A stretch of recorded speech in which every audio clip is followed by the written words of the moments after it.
మన తెలుగు జాతికి జాతి ఆత్మగౌరవానికి భంగం కలిగి ఉంటుందని, అన్యాయం జరుగుతుందని, గుర్తింపు లేకపోవడంతో మళ్ళీ మనం తెలుగు జాతిని పునరుజ్జీవింప చేయాలని గుర్తింపు తీసుకురాను. నేను ఒక తెలుగుడిని, తెలుగు బిడ్డను, తెలుగు దేశమైన నా పార్టీని, రాజకీయ పార్టీ స్థాపించి 9 నెలల్లో తిరిగిలోపు మన తెలుగు రాష్ట్రాల ప్రజలు మన అన్నగారిని ఏకగ్రీవంగా తెలుగుదేశాన్ని గెలిపించి వారిని ముఖ్యమంత్రిగా చేసి, మీ అందరికీ తెలిసిన విషయమే, ప్రజలకు ఎన్నెన్నో సేవలు అందించాడు ఆయన.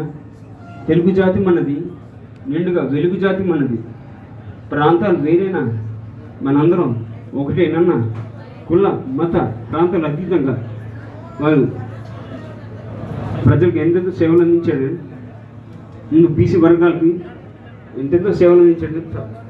ప్రాముఖ్యత ఇవ్వడం చేయడం జరిగింది.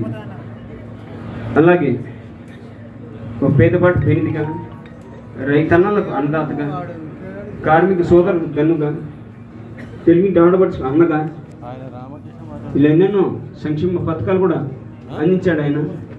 వారు ప్రవేశపెట్టిన సంక్షేమ పథకాలు నేటికి కూడా భారతదేశం అంతటా వేరువేరు పేరిట అమలు అవుతున్న విషయం మీ అందరికీ తెలిసిందే.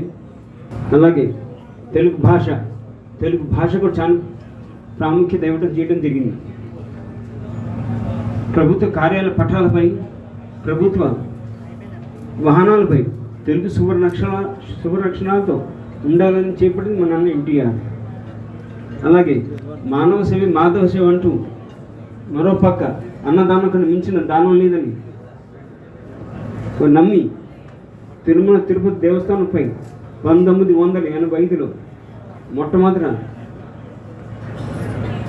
నిత్య అన్నదానం ఉండాలని నిర్ణయించి వెంకటేశ్వర స్వామి ఆశీస్సులతో, దాతల ఆశీస్సులతో నిత్య అన్నదానం తారీఖు ఉచితంగా ప్రవేశపెట్టింది మన అన్న స్వర్గీయ నందమూరి తారక రామారావు.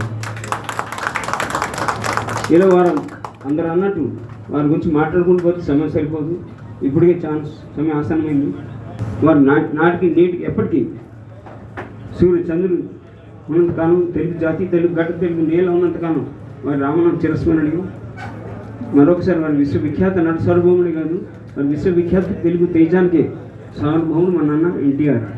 మరి మేము ఇందాక శివాజీ గారు మాట అన్నారు, మళ్ళీ గుర్తు చేశాడు ఆయన. చాలామంది తల్లిదండ్రులు మర్చిపోయి ఉండొచ్చు. 1982లో వారు పాట పెట్టిన తర్వాత మా అన్నయ్య బాలకృష్ణ గారిది డిసెంబర్ 8న, నాది డిసెంబర్ 9 పెళ్ళి అయింది. తిరుమల దేవస్థానం కొండపైన వాడు రాలిపోయారు. అండిది ఈ ప్రజల్లోకి వెళ్ళిపోయాడు ఆయన.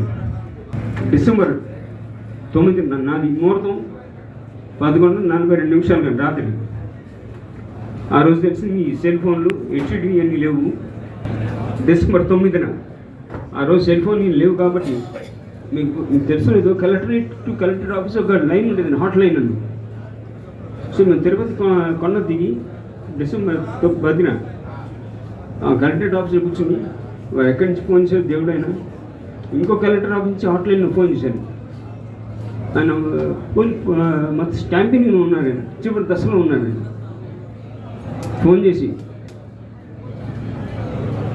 నాన్న సారీ, మన పెళ్ళికి మీ ఇద్దరి పెళ్ళికి మనం రాలిపోయాం, మేము జనంలోకి వెళ్ళిపోయాం. 12 మంది కాదు, ఇప్పుడు 7 కోట్ల ప్రజలు కుటుంబం. సో 7 కోట్ల కుటుంబం గురించి మీ ప్రజలు వెళ్ళిపోవడం జరిగింది. కాబట్టి హ్యాపీ మ్యారీడ్ లైఫ్ అని మేము ఫోన్లో దీవించడం జరిగింది. ఇప్పటికీ మేము చాలా గర్వంగా చెప్పుకుంటాం. మేము 12 మంది కాదు, 7 కోట్ల ప్రజలు కుటుంబాలని ఇలా వారి బిడ్డకు జన్మించాం.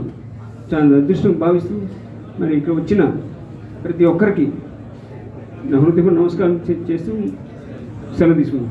జోహార్ India. Thank you very much బాబు. రాబోయే తెలుగుదేశం విజయాన్ని కాంక్షిస్తూ నూతన నటులు శ్రీ గుమ్మడి గోపాలకృష్ణ గారు మరియు అట్లూరి అశ్విన్ గారు రూపొందించినటువంటి 2 గేయాలను ఇప్పుడు రామకృష్ణ గారు ఆవిష్కరిస్తారు.